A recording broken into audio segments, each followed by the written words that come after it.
I think like one of my favorite examples was I wrote a thread about how I was really nervous to do my first syndicate deal, and it was it was scary. Like I'm gonna talk about it on Friday, but like I worked through 2 hurricanes and food poisoning and really shitty Wi-Fi to do my first syndicate deal in a company called Palette in November of 2020. But I wrote about that experience, and I wrote about being nervous to ask people for money because it was my first time fundraising. Hey, hello everyone. Welcome back after a brief hiatus due to planning for my annual meeting, which is this Friday. We have over 30 portfolio company, LP, and friends of the fund coming to San Diego, which I'm really excited about. Yeah, sorry, there was no seed to harvest. Also, I have a favor to ask. If you like this podcast, if you've sent me an email about it, if you are like, damn, you know what? I like this a lot. Please write a review on whatever podcast platform that you listen to. I would really appreciate it. Okay, so anyways, I wanted to do something a little bit different today. I wanted to talk about one of my favorite subjects, which is cold emailing. I have 5 P's because my name's Paige, so that makes sense. 5 P's of cold outreach. And at this point in my life, I'm pretty much like a professional cold outreacher. And I also get a lot of cold outreach from founders, folks looking to get into venture. And cold outreach is really what built the foundation of my career, whether that was an email or a Twitter DM or LinkedIn. And so I wanted to talk about the 5 P's. So first we have perspective, purpose, process, prep, and post. So let's start with perspective. And I'll share some fun anecdotes from my cold outreach because I feel like it's been really cool, the people I've gotten to talk with. Okay, so perspective. I was thinking about this. I was at a yoga class and the woman next to me, we started chatting after class and she was like, "Oh yeah, I'm like going to Nepal next week to climb Everest." And I was like, "You're what?"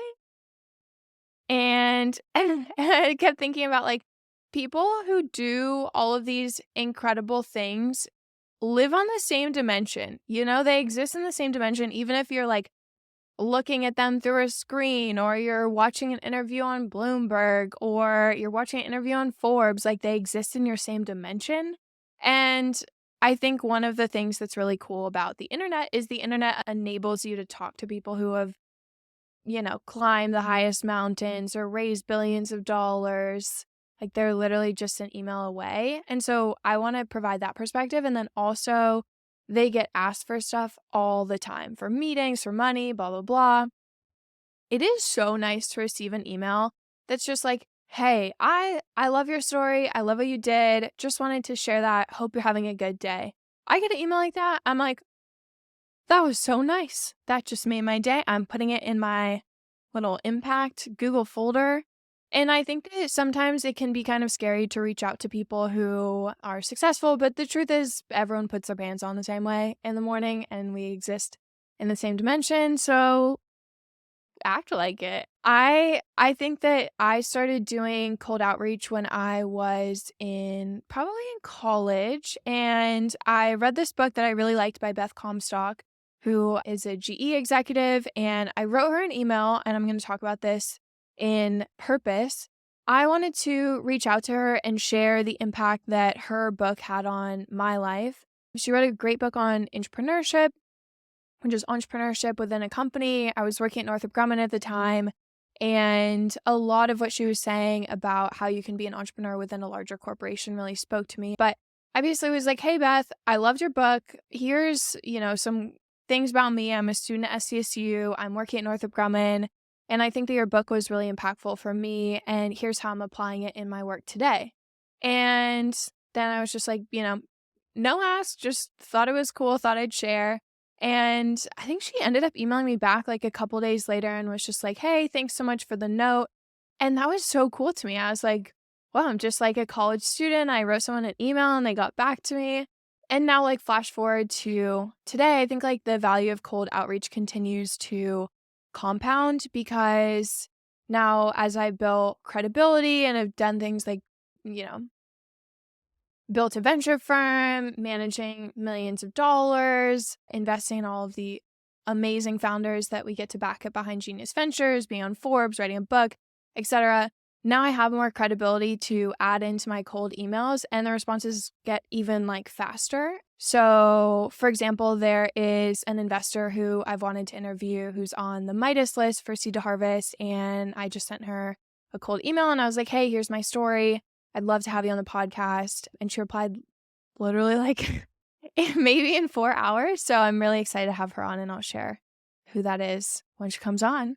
But one of my goals is to interview all the women on the Midas list. That's my Seed to Harvest goal for the year, because there's just some really incredible investors on the list. Okay, so purpose, like have a purpose in mind. And I think too often we can think about how purpose needs to be something more than just a thank you. But I think in this world, like, you can never have too much gratitude, and you can never have too many messages saying like, hey, this really impacted my life, or hey, seeing you represented in this way really changed the way that I saw myself in this industry. So purpose can be gratitude.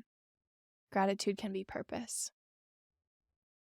Okay, process. So you can do cold email in a couple different ways. Like if you're doing it for sales or you're doing it for fundraising, what I'd suggest is building a list of people that you want to reach out to, put it in Google Sheets, put their names, find their emails. There's a bunch of different ways to do that.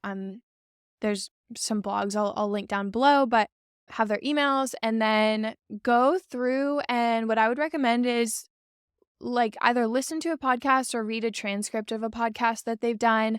Pick out a couple things that resonate with you. And I think this works best when you have 3 specific bullet points of things that they've done that resonate with your story. Because if you have one, when I read it, like when I get an email like that, I'm like, oh, that's cool. Like they did, some research. But if they pull out like 3 different facts that resonate with my life, I'm like, oh, okay, this person like actually did their research, and I am interested in having a conversation and responding to their email because there was a level of depth and respect. Like that's what I feel. I feel like respect when that happens.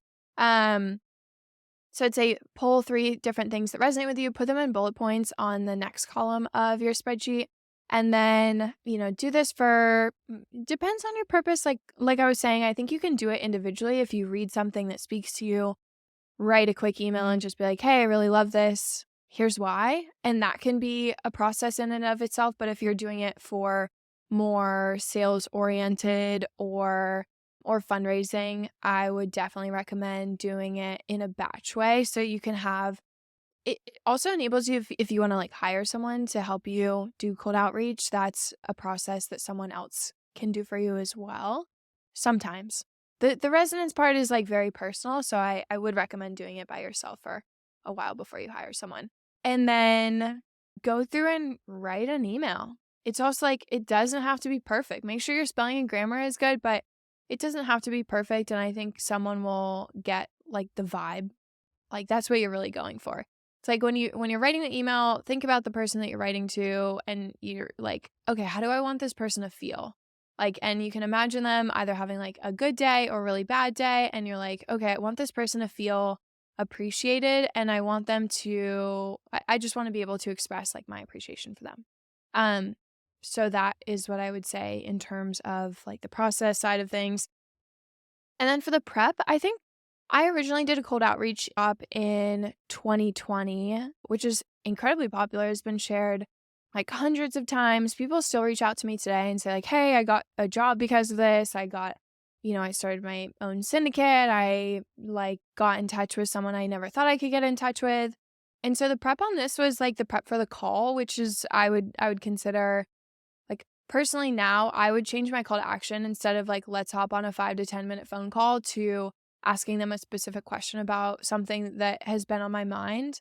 I think that has a much higher response rate anecdotally than let's hop on a call. And now being on the receiving end of a lot of those emails, I think that whenever someone asks me a thoughtful question, I'm like, oh, okay, cool. This is going to take a couple minutes to respond to. I can make other content about it. And so this is very valuable to me versus like, I would say it gets a little bit more challenging to like hop on a call. But I mean, I still do it whenever I get like really interesting cold emails.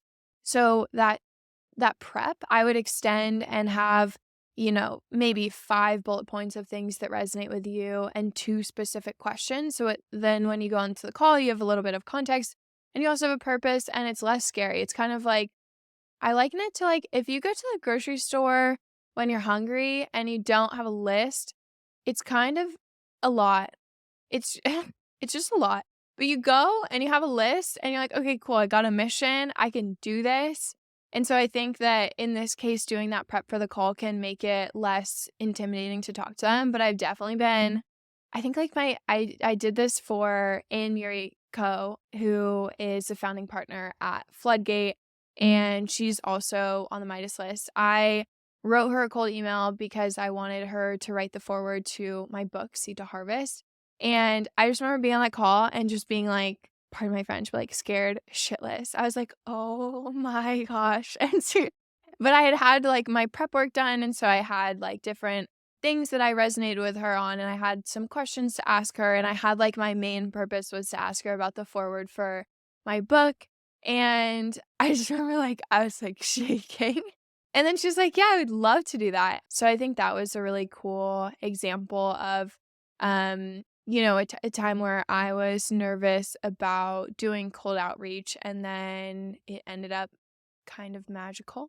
And so, yeah, I would recommend doing the prep so it's less scary. And then the last thing is post. So I think this for me has been meaning like keep in touch with a person, or I love when I write a cold email and then I'll respond to it like 2 years later and be like, hey, like update, I did all this stuff and I so appreciate you responding to this email. I think like one email in particular that was really special to me was I was emailing back and forth with this investor, Mike Dempsey, who's a GP at Compound in New York. And I was emailing back and forth. He had tweeted about some article he was looking for. And so I took it upon myself to go and do the research. It was a really interesting article on social capital,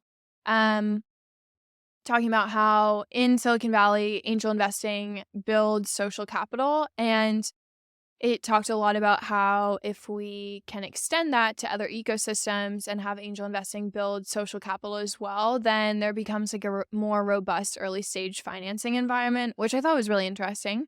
So I sent that to him and then we emailed back and forth a couple times, just like keeping up.